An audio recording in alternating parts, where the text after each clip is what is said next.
Those entering the world of odd shops and unique boutiques shouldn't be surprised to encounter total immersion. After all, these businesses are often the outgrowth of magnificent obsessions.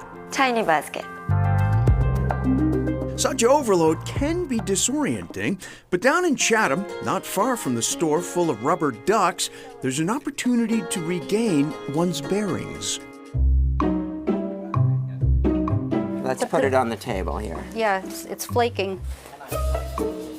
Maps of Antiquity in Chatham isn't playing around. These things are old. Our earliest map is from 1542. Sometimes you can see the stripes. Bob Zaremba and Danielle Jeanlot sold antiques before focusing in on old maps.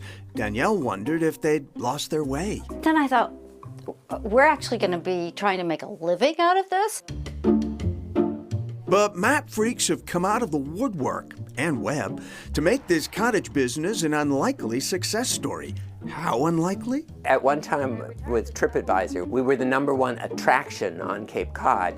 And we literally would have people call or walk in the door and ask what our admission was. The thing that's really makes this extra collectible, this map, is that California is an island. Old maps, like this British map from 1626, are made of cloth. You know, you can wash them, and they, it's like washing a towel.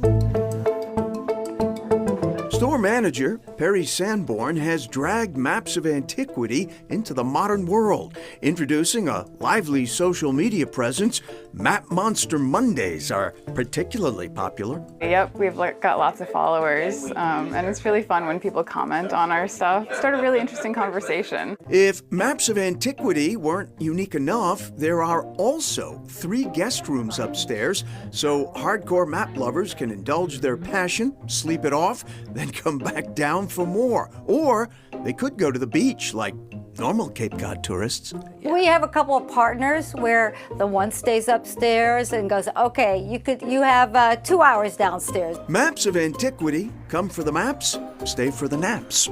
Sorry. From rustic Cape Cod to the high gleam of the modern mall. I like bees. For some reason, can't stand birds, but I love bees. Ivy Lawson likes bees so much, she chalked a successful engineering career at firms like Raytheon and IBM and moved her family to Jamaica so she could learn beekeeping. Not just my kids, my friends, my family, everybody was like, she flew over the cuckoo's nest. Take flight she did. Ivy's natural raw honey from Jamaica is now carried in Whole Foods, but that's just the beginning. Ivy's Everything Honey has expanded into a range of personal care products from face creams to toothpaste. This is the washout deep conditioner.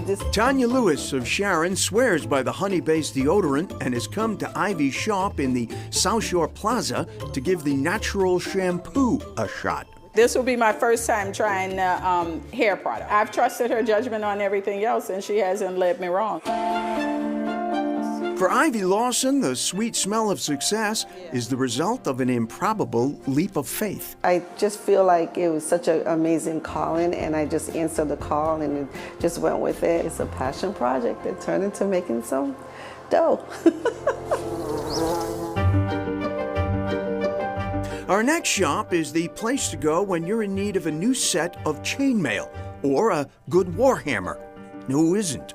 The LARP Box is the first and only brick-and-mortar LARP store in the United States. We sell costumes, accessories, weapons, armor, anything you need to go to a LARP. What's them? What's them? What's them?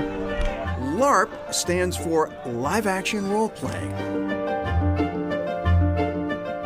Have you ever watched Lord of the Rings and thought, damn, I would like to be a hobbit?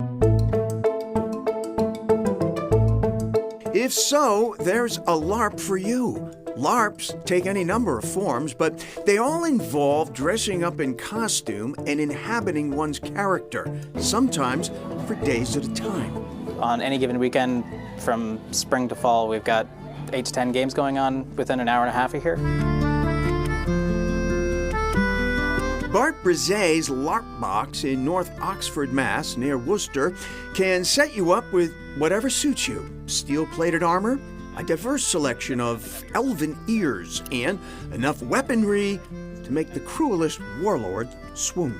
We got axes, warhammers, all sorts of things, and they might look kind of intimidating, but they're built to be safe and bend and be nice and squishy so that you're not hurting your friends when you're playing with these things. And if you've ever known the discomfort of a poor-fitting steel breastplate, and who hasn't, you'll surely appreciate the expertise available at LARP Box. Because I know that, like, if it's a little lower than that, you squat or kneel, it's going to end up in your neck, and that's not fun.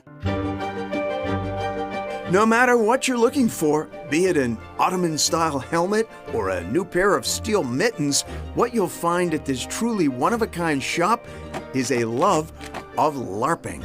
It's much more about passion. If I didn't like what I was doing, I could do anything else and make more money. All right, so where do LARPs take place? Well, many practitioners use idle scout camps, fairgrounds, and the like, but there are also dedicated LARPing properties.